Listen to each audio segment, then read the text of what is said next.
यो एउटा कमल कोठीले एउटा जिउँदै साङ्लोलाई लाँदैछ।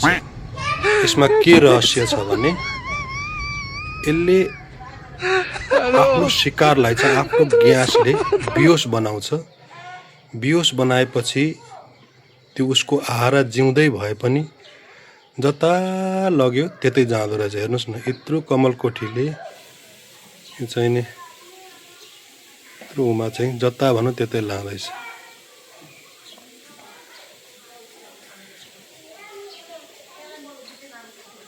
यसको चाहिँ आहारा यो धेरै टाढादेखि ल्याएको छ। यसलाई बियोस बनाइरहेछ साङ्लोलाई। यो कमल कोठीले उसले चाहिँ आफ्नो घरतिर लाँदैछ। यहाँ तलदेखि तानेर लगेको यहाँसम्म पुर्यायो। अब तान्दै तान्दै बिचमा त्यो साङ्लो पनि जिउँदैछ, हेरिरहेछ, तर बियोस छ, भित्तो समातिरहेको छ।